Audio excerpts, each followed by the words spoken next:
The diamond pendant caught the light as Margaret Lancaster's trembling fingers reached toward it, her manicured hand frozen in midair like time itself had stopped, and in that moment, no one in that Manhattan restaurant could have guessed that a $23 necklace was about to crack open a mystery that had haunted one of America's richest women for nearly 3 decades. If you believe that fate has a way of showing up when you least expect it, hit that subscribe button right now, because what you're about to hear will make you believe that the universe never forgets a secret. Margaret Lancaster wasn't the type to lose her composure. At 72, she was the icy queen of a $4 billion cosmetics empire, a woman whose name was whispered with awe and fear in every boardroom from New York to Los Angeles. She didn't cry, she didn't tremble, she didn't do emotional scenes. But on that Thursday afternoon, surrounded by polished silverware, wine glasses, and whispers of the city's elite, she was about to do all three. Across the table stood Jasmine, a 27-year-old waitress who had no idea that her life was about to change forever. Her hands shook slightly as she balanced a tray, her name tag glinting under the chandeliers. To her, this was just another shift at Dominique, one of those upscale restaurants where the price of a single appetizer could cover her grocery bill for a week. She'd been working there for 6 months, saving every tip for nursing school, dreaming of the day she'd finally trade her apron for a stethoscope. But that dream would have to wait, because fate had just decided to take her life and turn it inside out. "Where did you get that?" Margaret's voice cracked, barely more than a whisper, but sharp enough to slice through the low hum of conversation. Jasmine froze. "Excuse me, ma'am," she said, her voice careful, polite. She thought maybe the woman was asking about the menu, or the house special, or maybe complaining about her service. But Margaret wasn't looking at her face. She was staring at the simple silver chain around her neck, eyes wide, hand trembling. The necklace wasn't fancy, just a small heart-shaped locket with a tiny engraving on the back. Jasmine had worn it every day since she could remember. It was the only thing she had from her past, the only connection to a life before foster homes and group facilities. "I said," Margaret repeated, her voice shaking, "where did you get that necklace?" The restaurant had gone quiet now. Forks stopped midair. Conversations died. People knew who she was, Margaret Lancaster, the woman who could buy and sell half the room without blinking. And now she looked like she'd seen a ghost. Jasmine shifted uncomfortably. She didn't want trouble. "It was mine," she said quietly. "I've always had it." Margaret's eyes filled with tears. Real ones. The kind no one had seen in decades. The kind that told a story all on their own. Robert, the restaurant manager, was already on his way over. "Mrs. Lancaster," he said smoothly, his tone the kind that tried to control chaos before it began. "Is everything all right?" Margaret didn't even look at him. "I need to speak with her," she said, nodding toward Jasmine. "Alone, please." Robert blinked. "Mrs. Lancaster, perhaps we can, alone," she repeated, louder this time. Her voice trembled but carried authority that could silence a courtroom. Robert hesitated, then looked at Jasmine. "5 minutes, he said tightly. "In my office." The walk through the restaurant felt endless. Jasmine could feel every set of eyes following her.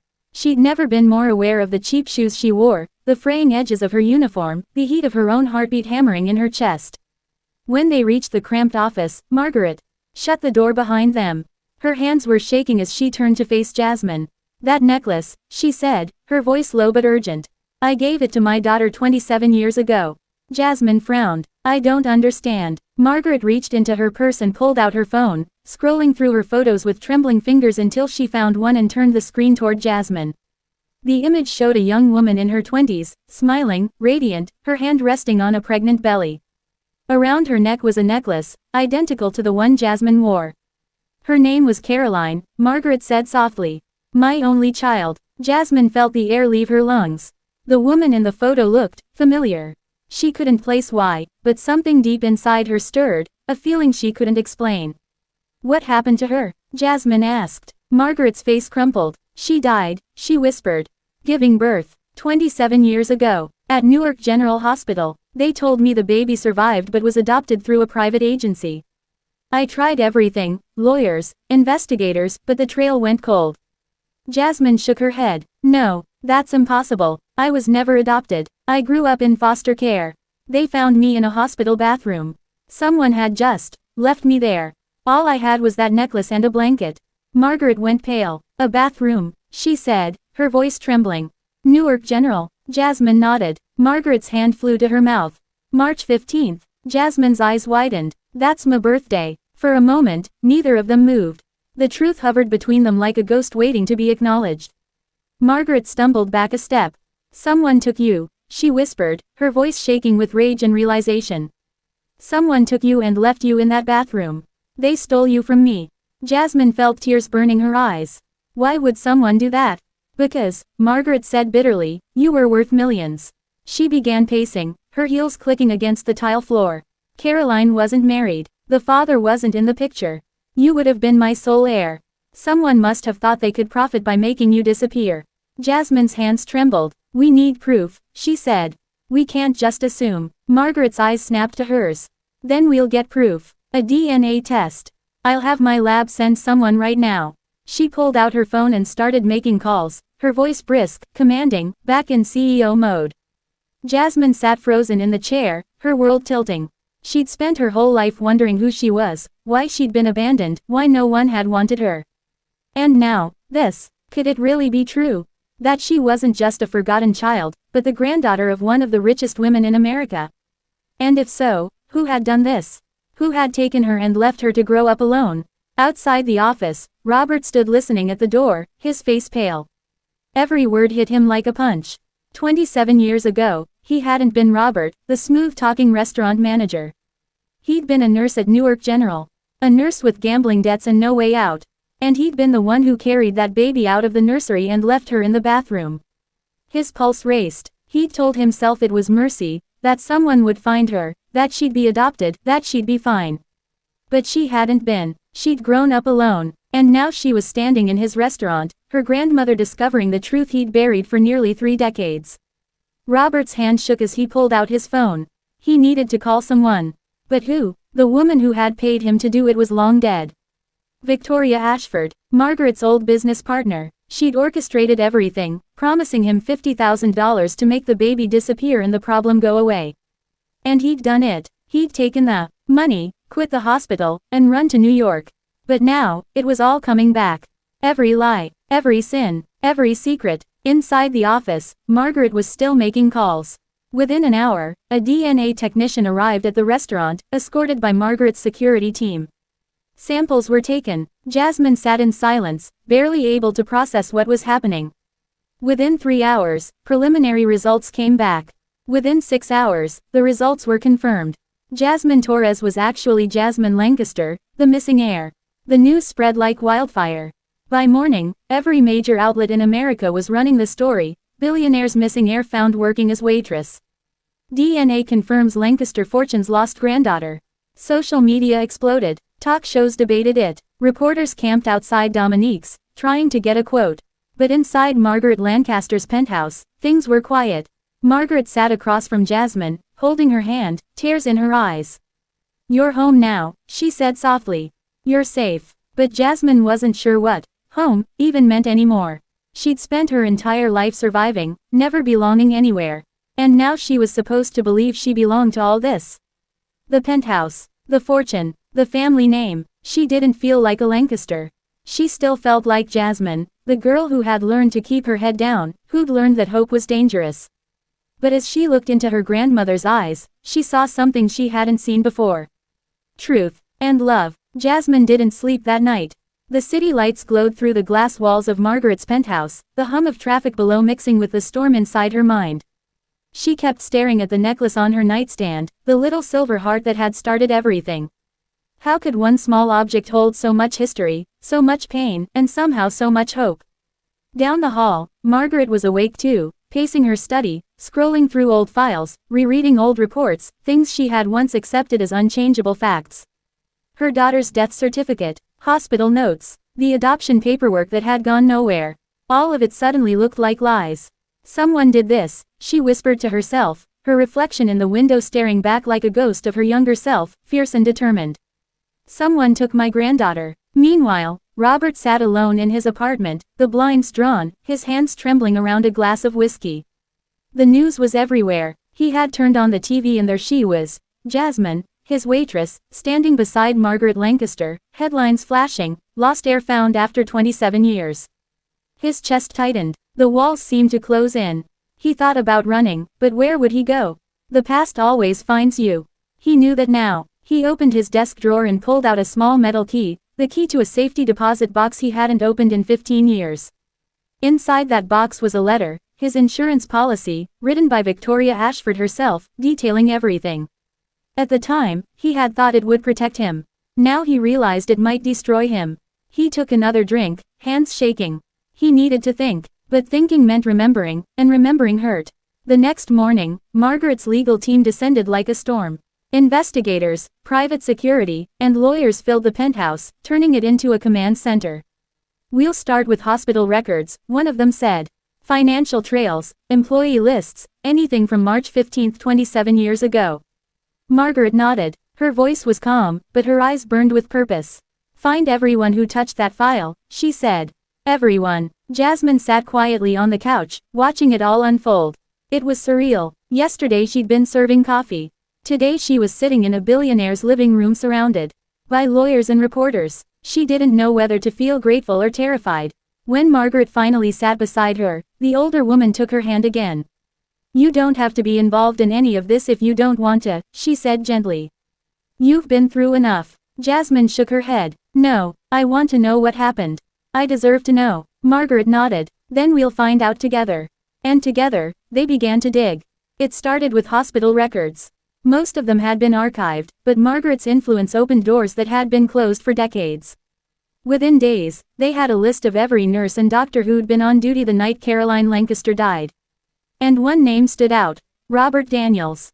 Jasmine frowned when she saw it. "That's my manager's name." Margaret's eyes narrowed. "The same man. It can't be," Jasmine said, but even as she said it, a chill crept down her spine. Margaret picked up the phone. "Let's find out." Across town, Robert was already packing a bag. He knew it was only a matter of time before they connected the dots.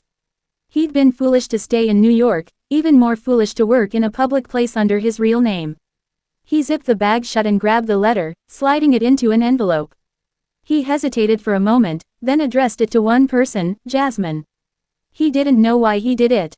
Maybe guilt, maybe the faint hope that if she knew the truth, she might understand. He left the envelope on the kitchen counter, planning to mail it later, but fate had other ideas.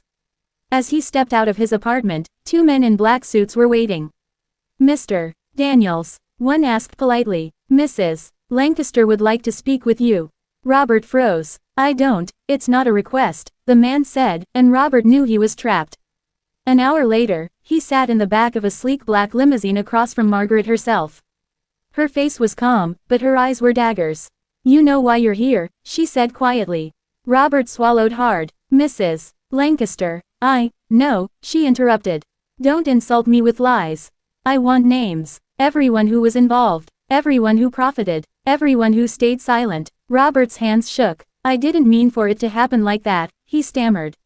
"I was desperate. I had debts. Victoria, she came to me. She said she just needed the baby gone, that it would be taken care of. I thought someone would find her right away. I swear I didn't know she'd be left there for hours." Victoria Ashford, Margaret repeated slowly, the name like poison on her tongue. Of course, her former business partner, her best friend, the woman who had betrayed her before. She leaned back, her voice deadly calm. "Tell me everything." And he did. He told her about the money. The $50,000 wired into an offshore account. The instructions to switch the baby's file, mark her as stillborn, and leave her where no one would trace it. He told her about how Victoria had promised him protection, a new job, a new identity. And he told her how he'd run when he realized the truth, that the baby had nearly died in that bathroom. Margaret's hands clenched into fists. "Victoria wanted me destroyed," she said bitterly. "And she almost succeeded. She's dead," Robert said quietly. "Car crash. 15 years ago. Then we go after everyone who helped her," Margaret said. "The lawyers, the accountants, the ones who hid the money. I want them all." Over the next few weeks, the investigation exploded. Bank records were subpoenaed, hidden accounts surfaced, shell companies unraveled, every thread led to another, and slowly, a picture emerged of a conspiracy far bigger than anyone had imagined. Victoria Ashford hadn't acted alone. She had built an entire network of people who'd profited off her schemes, fraud, embezzlement, even black market adoptions. Jasmine watched it all unfold from the sidelines, her emotions a storm she couldn't name. Part of her wanted justice. Part of her wanted to forget. Every new revelation made her stomach twist tighter. She had been stolen, not by chance, by design, for money, and the people who had done it had lived their lives comfortably while she'd struggled just to survive. One night, unable to sleep, she walked into Margaret's study. "Do you ever regret finding out?" she asked softly. Margaret looked up from a pile of papers. "What do you mean? You could have just believed the adoption story," Jasmine said. "You could have stayed happy thinking I was out there somewhere, safe. But now you know everything. All the ugliness." Margaret stood and walked over to her. "The truth doesn't destroy us, Jasmine. Lies do. The truth sets us free." Jasmine nodded slowly, but her heart still ached. The next morning, the district attorney called. Charges were being prepared. The evidence was overwhelming. Robert, facing life in prison, agreed to testify against the others in exchange for a reduced sentence. He gave them everything: the names, the accounts, the details of every bribe, every forged document. The trial that followed became national news. The Lancaster case dominated headlines for months. People couldn't look away. It had everything: wealth, betrayal, redemption. Robert's testimony painted a chilling picture of greed and corruption. The accountant who had helped hide the money was arrested. The lawyer who falsified the records was disbarred. And as each name fell, Margaret sat in the front row of the courtroom, her face unreadable, her hand gripping Jasmine's. Justice was slow, but it was coming. The trial was everything the media could have wanted and everything Margaret had dreaded. Cameras swarmed the courthouse steps, reporters shouted questions, and headlines screamed betrayal, greed, and justice. For Margaret, it wasn't about publicity, it was about closure. She had waited 27 years for this moment. But for Jasmine, walking into that courtroom felt like walking into a nightmare. Every flash of a camera reminded her of the years she'd spent invisible, forgotten, lost in the system. And now the world couldn't look away. When Robert took the stand, the room went silent. He looked older, smaller than she remembered, his once confident posture gone. His voice trembled as he confessed everything: the gambling debts, the meeting with Victoria, the night at the hospital. He described carrying the newborn baby down the sterile hallway, heart pounding, palms sweating, and leaving her wrapped in a blanket in that cold bathroom. Jasmine couldn't breathe as she listened. Tears rolled down her cheeks. She wanted to hate him, but the part of her that had spent years craving answers just felt hollow. When he looked at her and whispered, "I'm sorry," she turned away. Sorry wasn't enough. Sorry didn't erase the pain, the years, the loneliness. Margaret sat beside her, her expression hard, her hand resting protectively on Jasmine's. "Don't give him your forgiveness," she murmured. "He doesn't deserve it." The jury deliberated for 2 days before returning their verdicts. Guilty, on all counts. Robert received 15 years in a minimum security facility, a reduced sentence in exchange for his cooperation. The accountant got 12, the lawyer, 10. 3 others, Victoria's silent partners, were convicted of conspiracy and fraud.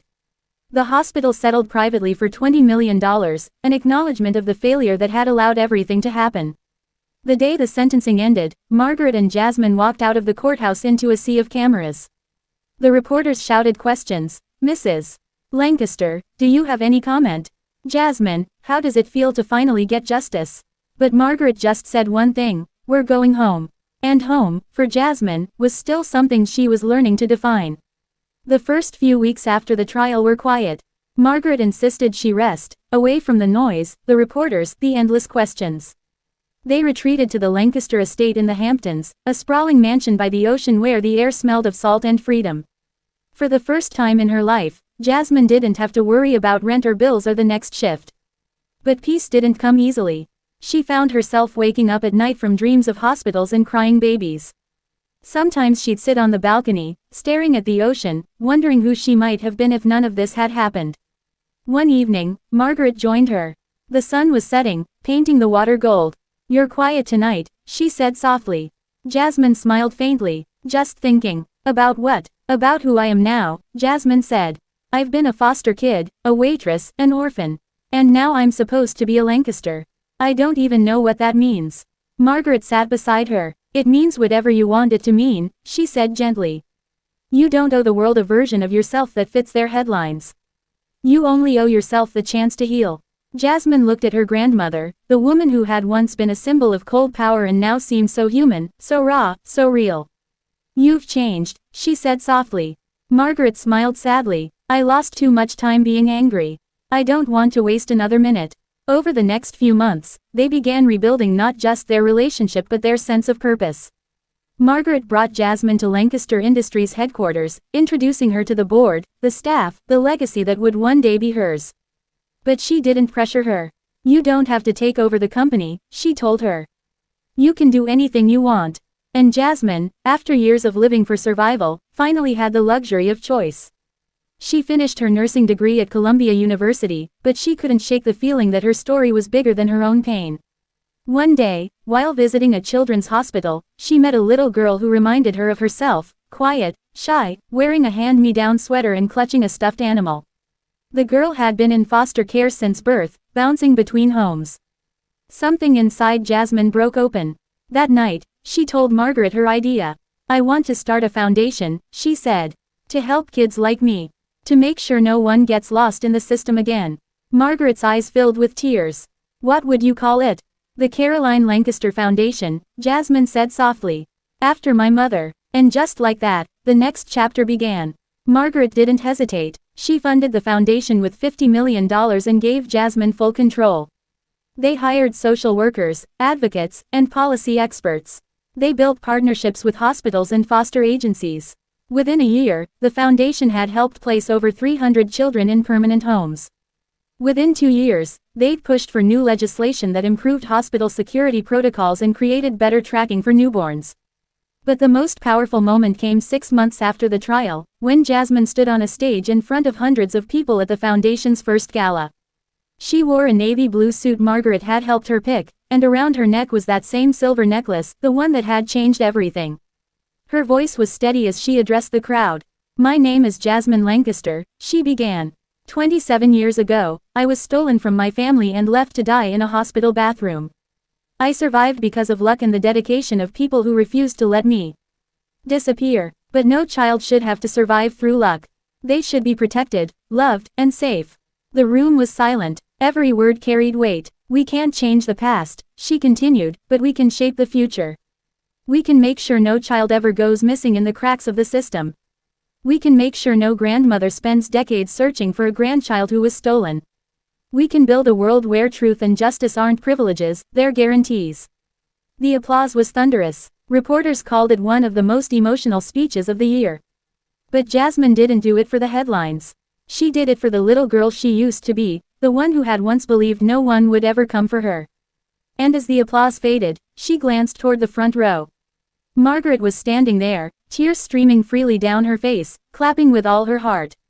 That night, when the gala ended and the cameras were gone, Margaret and Jasmine sat together in the empty ballroom. You've made me proud, Margaret said softly. Jasmine smiled. You made me strong. Caroline would be proud too, Margaret whispered. She always wanted to help people. She would have loved you. Tell me more about her, Jasmine said. And Margaret did. For hours, she told stories about Caroline's stubborn streak, her laugh, her terrible cooking, her dreams of becoming a doctor. She showed Jasmine old videos and letters, photos of birthdays and holidays. She made Caroline come alive, not as a tragedy, but as a person. By the time the sun rose, Jasmine felt like she'd gained not just a grandmother, but the mother she'd never known. As the years passed, the world changed, and so did the Lancaster family. The story that had once been whispered in tabloids became something else entirely, a symbol of resilience, forgiveness, and the power of truth. Jasmine's foundation grew beyond anything she or Margaret had imagined. Offices opened in 27 states. Volunteers poured in from every corner of the country. News outlets began calling her the voice of the lost children, and every time she was interviewed, she would smile humbly and say, I'm just someone who got a second chance, and I'm trying to give others the same. Margaret watched from the sidelines, her health beginning to fade, but her pride never dimming. One afternoon, she called Jasmine into her study, the same room where their journey had begun years ago, and handed her a small velvet box. Inside was a ring, simple, elegant, gold, with a tiny sapphire at its center. This was Caroline's, Margaret said softly. She wore it every day. I want you to have it. Jasmine's eyes filled with tears. I don't know what to say. Say you'll keep fighting, Margaret whispered. Say you'll keep living. Jasmine nodded. I promise. That night, Margaret passed away peacefully in her sleep, the ocean breeze drifting through her open window. The world mourned a business icon, but Jasmine mourned the woman who had given her back her name, her history, her purpose. The funeral was private, just close friends and family, but the impact of Margaret's life rippled far beyond that quiet cemetery. The foundation's donations tripled in the months after her death. Jasmine dedicated a new branch in her honor, the Margaret Lancaster Center for Hope, a sanctuary for children aging out of foster care. Inside the lobby hung a single quote etched in gold: "The truth doesn't destroy us. Lies do." Those words became the foundation's motto. Years later, Jasmine stood on a different stage, this time at a university commencement where she was the keynote speaker. The students cheered as she walked to the podium, but she took a moment to breathe before speaking. "When I was born," she began, "the world decided my story was over before it began. But someone refused to stop looking for me. Someone believed that truth was stronger than lies, and love was stronger than greed. That's why I'm here." The audience was silent. "Your story," she continued, "might not start the way you want. It might be messy, it might hurt, but you have the power to rewrite it. You have the power to turn pain into purpose. I did, and so can you." The students erupted in applause, and somewhere in that crowd, a young woman with tear-streaked cheeks whispered, "She's talking to me." After the ceremony, Jasmine sat alone under a tree, looking at the ring on her finger, the necklace around her neck, the symbols of two lives intertwined, the one she'd lost and the one she'd built. For a long time, she just listened, to the wind, the laughter of students, the hum of life carrying on. Then she smiled, because she finally understood something Margaret had known all along: pain doesn't define you, what you do with it does. Years later, on the 25th anniversary of the foundation, Jasmine stood in front of the original hospital where she'd been found as a newborn. The bathroom had been renovated long ago, the walls painted bright yellow, the floor lined with soft mats. Above the doorway hung a small plaque that read, "In honor of the children who were found and the families who never stopped searching." Reporters asked her if she ever forgave those who had hurt her. She paused for a long time before answering. "Forgiveness isn't about letting them off the hook," she said. "It's about letting yourself live free." That night, back in her office overlooking the city lights, Jasmine wrote a letter, not for the media, not for her team, but for the grandmother she still talked to in her heart. "Dear Margaret, she wrote, I kept my promise. I kept fighting. And every time a child finds a home, every time a lost soul is seen, I think of you. We did it." She folded the letter, placed it beside Margaret's portrait, and whispered, "Thank you." The camera fades on her sitting by the window, the skyline shimmering behind her, New York alive, endless, and full of stories still waiting to be told. Her voice, calm and steady, closes the narration. "No matter where you come from, no matter how broken your beginning, you can always write your own ending." And if you felt something while hearing this story, if it made you think about family, forgiveness, or the power of truth, don't forget to subscribe for more real-life stories that touch the heart and remind us what we're all fighting for. And tell me in the comments below, where in the United States are you watching from tonight?